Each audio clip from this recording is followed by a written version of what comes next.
Hi, it's me again, Robin the Wig Addict. I should really be doing our taxes today on my day off, but instead I'm doing this wig video for ideally 4 more wigs. So this first one I'm wearing is GlamVigor. This is my very first collab, and I just want to give a shout out to GlamVigor because they were the very first company to reach out to me and asked if I wanted to try one of their wigs. They let me pick out anything I wanted. I picked out this one because I liked the money pieces in the front. Thought it was really unique, and then I didn't really have a brown one. As you can see, I kind of lean heavily on blonde. When I got it, it was all one length, and you know how I feel about that. So I did Brad Mondo it not too long ago. So again, you take your hair from about here, you put it in a ponytail, put it in the front of your head like a unicorn, and then you cut it straight, and then you actually down straight, and then you do the same in the back with a high ponytail, and then cut it, lift it up, and cut it straight across. It adds automatic layers in it. Like this, I'll spin around. And you do have to go back in and tweak it a little bit, but for the most part, it does a really good job. So this one is your budget friendly. It's $139. It comes in a really nice box. Like, I love this box, and I will save this box because it's super sturdy. A lot of the other boxes are real flimsy. It also comes with this really nice bag that you can store your wigs in. And I traveled to Mexico, I put 2 wigs in each bag. So there's a couple of nice perks you get with it. They did give me a code of Robin10, which would save you 10%. However, I'm just gonna say this whole collab thing, I will get into more as I go along. Guess how much commission I've made off my Robin10 discount? $11 since July. That's it. And that was the first month, and I haven't heard anything else. Of course, I don't know if people are using my code or not. Obviously not. I'm not that big of a influencer. I don't have that big a following. But it's a little bit disappointing when you are asked to have your code and you're thinking, oh, I might get some commission. Don't count on it, ladies. But anyway, for budget friendly, I will say these fibers, out of all the wigs, have been my favorite besides human hair. They hardly tangle. They're the Catalina silk, I'll spell it on the screen, fibers. I'll take the cap off. It's really hard to get on and off. It's got these combs at the side and back. So it's got these kind of combs, and it's just your basic cap, but it does have a lace front, and it's called a T part. So just on the T part, you have like the monofilament. So you have the appearance of scalp just in that one area. So you can't move it, left, middle, right. You have to stick with just the way it comes. But for a basic wig, $139, it's really not bad, and I do really like the fibers. It's heat friendly, so you can go ahead and treat it too. Again, comparing it to the $39 wig, it looks pretty familiar, right? A lot of these companies, I swear, are the same, like factory, I don't know, but it has, I did wash this one too. It's much less gummy today. But remember how that one had those kind of tabs? This one has the exact same thing, and then the comb in the back too. Okay, I spent enough time on that. I'm gonna move pretty quickly through these next ones. The next one I have is Kristen by Jon Renau. And I got this one from Unchained Goddess, which in my opinion is the best, most honest, best place to buy your wigs. If you use my code Robin, you get free shipping on your first order if you're a new customer. This is Kristen by Jon Renau. It is a non-heat friendly, one of the only few that I have. So I couldn't put heat on it to make the fibers better. The fibers are super smooth. I will say that's one thing about synthetics is straight synthetic, not heat friendly, is the fibers are usually softer. However, they're also shinier. So if you don't like that shine, you can take some dry shampoo or baby powder and get that shine out. But I'll do a spin for you. This is the color Catalina Blonde. I got this for about $145, but now of course the prices have gone up a little bit, but Trish just had it for $148.85, but they sold out instantly. The thing I like too is I can put it behind my ear and see my gray hair here. It all blends with that really light blonde money piece in the front. Just a really fun, cute style. My bio hair could never do this. I have naturally curly, frizzy bio hair, and it could never do this. Let me show you the cap on this one. It's pretty basic.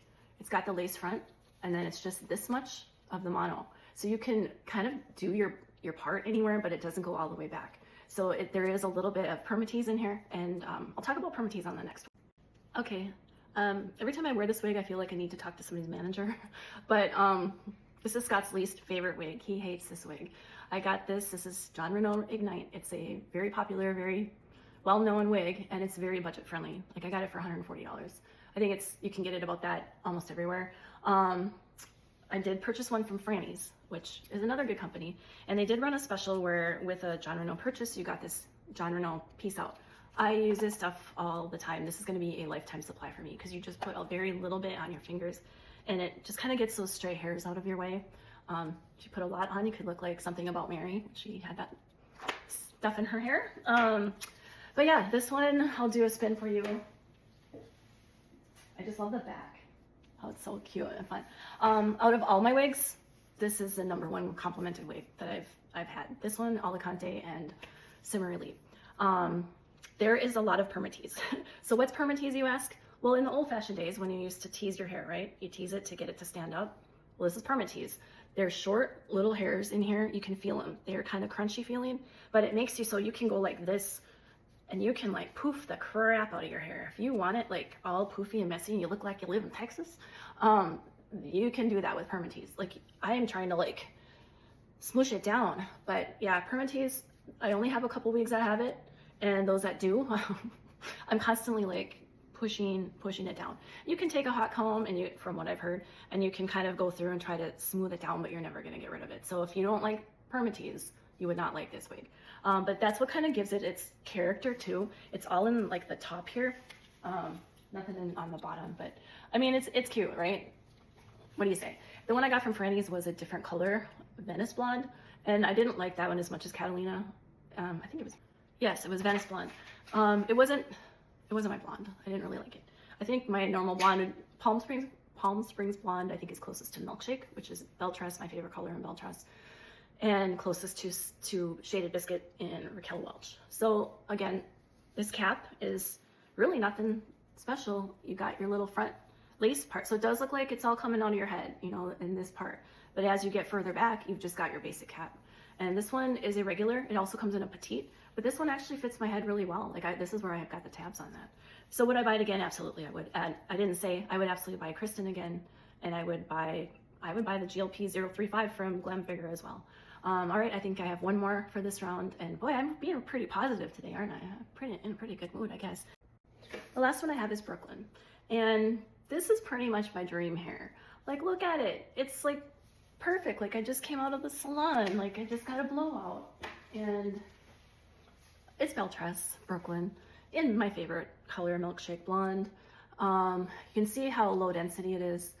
This works great as an updo. I put it in a ponytail. I put it in a little bun. I just love Brooklyn, but do I wear it that much? No, because when the fibers rub against your shirt, that's what causes friction. That's what, I know it's probably a little harsh to say the fibers suck, but they do suck compared to human hair. They feel coarse. It's not heat friendly, it's heat required in order to maintain them, but you just can't beat a Belle Tress. And I know I said I wasn't gonna buy any long curly ones, but today I'm looking at Milano. I think I need a Milano in my life. I've been looking at that one forever. It sucks. And I need a chip. Like one of my wig sisters was telling me that she made up these wig chips like Alcoholics Anonymous, and I've made it 5 days without ordering a wig. I think it's been 5 days. But anyways, I think I forgot to mention this Brandywine hairspray that I just recently started using. I wasn't using any, like, as few products as possible in my hair, but sometimes you just get that flyaway and it drives you crazy. This stuff makes you feel a little bit better. It doesn't have a lot of hold. This is what it looks like on the inside. So it's a left mono, but within that space there, you can part it anywhere and it will look like it's your scalp. Like you can't beat a Belle Tress for hairline color. Look at this color blend. Like how much would you pay for that at a salon? I paid $338 the last time I went to a salon and I absolutely hated it. It looked like a mousy brown. It looked like kind of greenish. And this is amazing. Like, look at that. You can get Brooklyn. I think it's still on Unchained Goddess. I forgot to check. I paid $145, but of course prices have gone up a little bit. But yeah, Brooklyn. Love it. All right, I think that's all I have for today. And yeah, I didn't have anything mean to say today. And not that it's mean, it's just being honest, right? That's who I am, really. All right, thanks ladies. You have a wonderful day.